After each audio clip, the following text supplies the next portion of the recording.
We tell stories with words, we tell stories written, we tell stories verbally, but there's also a way to illustrate stories with graphics and images and videos. And so we really took that type of approach. A week ahead of the NFL draft, we bring back our storyteller interview with Catherine Chan Smith, Senior Director of Social Integration at the NFL Network, and in my book, a first overall pick.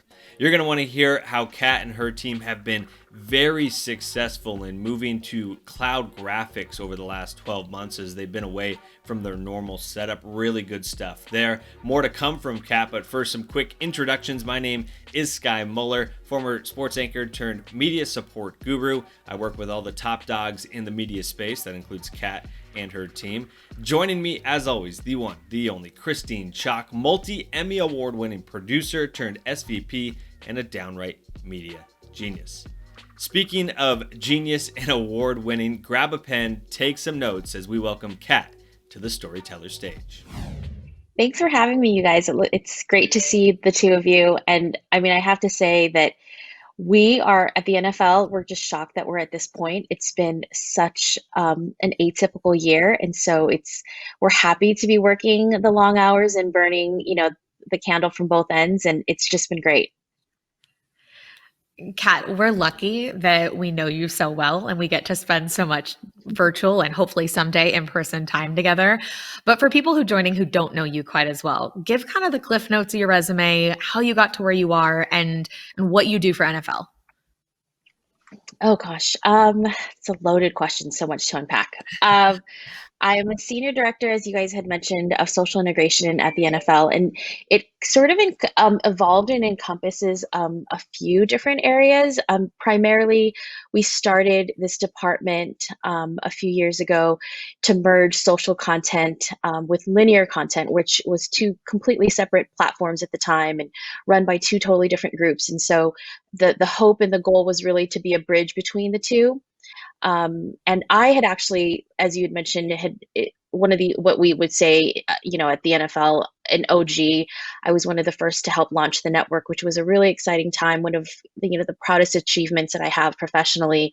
And I oftentimes think back to those days where we were just a really small production.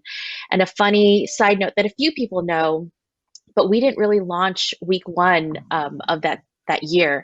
And I remember having a concern with my executive producer thinking, how could we be a legitimate network and not launch, week one of the season? And he's a mentor of mine, Eric Weinberger. And he said, you know what, hopefully one day we are going to be a big enough deal and a household product and network that's respected and no one's going to remember that we didn't launch week one of that season. And I think that we've achieved that. And credit to all of the hardworking men and women who have continued what we started and continue to have that passion. So I've loved every year, every season that I've been with the NFL. I started as an associate producer and worked my way up through the ranks and didn't really foresee myself migrating from a linear television network side to digital or social.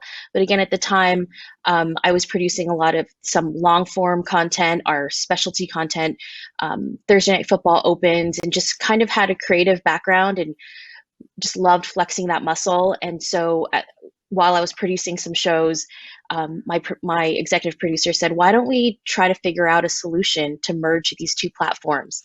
And so again, it wasn't intentional at first, but I fell in love with it. It's brought me to Tagboard. It's brought me and introduced me to a lot of other people in the industry. So it's been a wild ride, but a fun one, and certainly one that keeps me on my toes. Because again, I didn't know that much about social initially. It's an ever changing and ever shifting area and platform. So it's nice to have to continue to learn, continue to be a student, yet also, infusing things that I've learned just with work experience. But prior to the NFL, I started my career at ESPN. I was cut my teeth as a PA, and not any different than a lot of people who work in this industry. But I do feel fortunate that I've been able to work with two very, very respected and just amazing networks. Absolutely. You talk about constantly having to learn. I feel like 2020 probably put that to just the ultimate test. I think back to, I think it was March. You guys were prepping for the NFL draft and we'd just gone into lockdown. You physically couldn't get into your buildings and to your typical canvases, your big touch screens that you would use like crazy during the draft. So take us back then, walk us through the process and how your team responded to, we've got to do one of our biggest tent poles of the year without anything you're used to. Yeah, no, I mean, it feels like an eternity ago, but also just feels like it was yesterday too in many ways. Um, but fortunately for us, we have really talented engineers and just, forward-thinking engineers and producers who had been thinking about figuring out ways to produce on a more lightweight scale, knowing that if it wasn't going to be a pandemic, it might have been something that was going to be needed sometime down the road anyway, because there are a lot more cost-effective, solutions out there, and a lot of them are just the quality-wise just as good as, in different ways, not just as good, but is sufficient. And so there were people that were already, you know, thinking about figuring out cloud-based solutions and whatnot. So I credit the teams, like the people that I work with, engineers, producers, who when when the need was there, there were components that they were able to draw from. And, we all put our heads together and we figured out like what can we do for graphics? What can we do, with cameras? What can we do? How can we go live? And so I think that it's a credit to the media group to pull together and figure out solutions. And Tagboard was something that we leaned in with as well, especially from a graphics perspective, because we had always been using the social integration components, but we were able to grow that relationship too and leverage different tools to make production seamless. I don't think that people at home, we say that quite often. It's like, I don't think people at home notice. I genuinely don't think people at home really keened in on some of the things that as discerning producers, we might like, we're like, oh, I wish this would have been a little better, or I wish we could have done this and that. I think we were still able to produce high quality content that was entertaining and informational to the people at home. Kat, I have seen your team start on the draft there with tagboard graphics, and it was name fonts and maybe like a little title bar at the bottom. And then I've watched your team grow ever since March, April into what you're putting on your linear broadcast today. And I tell everyone, your team could teach a masterclass on tagboard graphics. You know graphics better than people at Tagboard know graphics. So if anyone likes what they see here today, reach out to Kat and her team and they'll teach you how to use Tagboard graphics. But I want to queue up a video here just to show people a little bit of what your team's doing. Take me through the growth that your team's had from the draft to what we're seeing now in this clip with the graphics. You're absolutely right. This is our power rankings graphics package. I credit Owen Reynoldson on my team. He's actually going to reimagine some of this. This is our fantasy package, which is a much more playful and bright colored package. This is something that that I worked on, but I know that there's some other examples that we have too. That Jordan Anderson from my team has been so instrumental in developing and creating.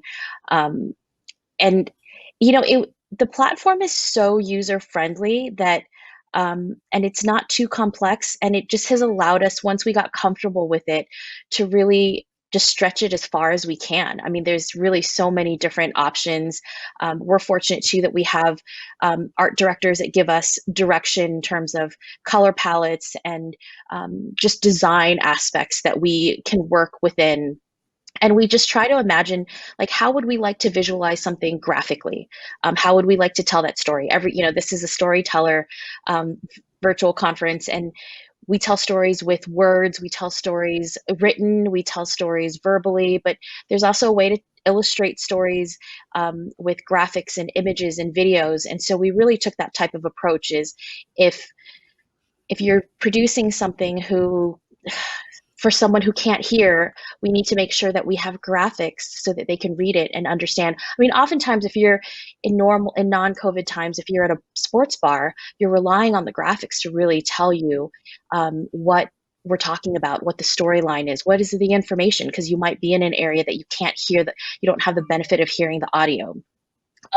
Other times maybe you have to have great audio because you're producing for someone who's blind, and they're leaning in and hoping that you're going to use the power of your verbal word, or your written, not your written word if they're blind, but your verbal abilities to communicate what you're trying to say or what you're trying to tell. So we're looking at every facet and how we can make sure that we're touching on all and checking all those boxes.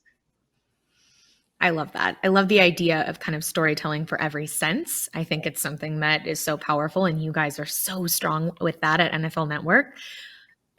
Pivoting a little from the graphics to still keeping with how do we storytell with these visually, a couple of times, throughout the NFL season, it creates so many key moments, good, bad, happy, sad, and you guys are just experts at capitalizing on those moments. You can never really predict when they're going to happen. We saw it earlier in the year with Kyler Murray's Hail Mary against the Bills. And then we saw later, Dak Prescott's injury in week 5. Here, for those who weren't watching NFL Network week 5 when that happened, we've got a video to show you how they used one of those larger than life canvases to tell this story. But walk us through what happens. This play happens, Dak Prescott gets injured, and you have to react so quickly. Yeah, so we have multiple Slack channels. My team has their own Slack channel. We also have a trending channel. And as soon as this happened, we saw the reaction just pour in on Twitter and on social platforms in general. And, you have these types of once in a lifetime players who just glean so much respect from their peers and from people around the league, and not just from fans. Like, oftentimes you do see a lot of fan reaction to pivotal moments, good and bad, but it was incredible just to see the reception that Dak had received. And, in the most unfortunate situation, I'm not a Cowboys fan, but obviously you never want to see a player go down with that type of injury. And it was just such an emotional moment, and it elicited some incredible responses. And I can't take credit for this. I mean, I support my team because I love hiring talented and just good people. Amanda Carey was working on, that's her show, and she pitched it. She built that wall, and she pitched it to the producers who loved it. And it's one of those things that, how do you encapsulate this moment? How do you say this is the reaction that this one moment elicited? And so by putting it into a wall and painting that canvas, as you had mentioned, was just the perfect touch, just to show how embraced he is and how respected he is in the league. And I feel like she did a really great job. We didn't just use it Sunday night. We ended up using it the following Monday too, because that was a continued storyline, obviously, for the league and for the Cowboys. Also, what you see in that is just the tight-knit NFL community, people reacting. They really care for Dak on the Kyler Murray Hail Mary. A lot of reaction there. Just a tight community. Yesterday in Storyteller, community was such a big part of what we talked about, and how that's how you can grow your audience, grow your engagement. Your team does such a good job with building that community as well. You have a strong community on Good Morning Football, game day mornings with Rich and Kurt and their team. I want to queue up a video real quick of one of my favorite moments, and then we'll follow up real quick. I just want to cue this video. You've been a very naughty dresser this year. You know that? I don't know who's putting clothes together for you, Kurt Warner, but let's take a look. Every once in a while, you got to pull something out of the closet. Put it back. Why does Kurt Warner look like he's ready to lead the golden ticket winners through the Willy Wonka factory? When Kurt bought his suit from Barney's, I'm thinking he meant the store and not the dinosaur. That looks sharp.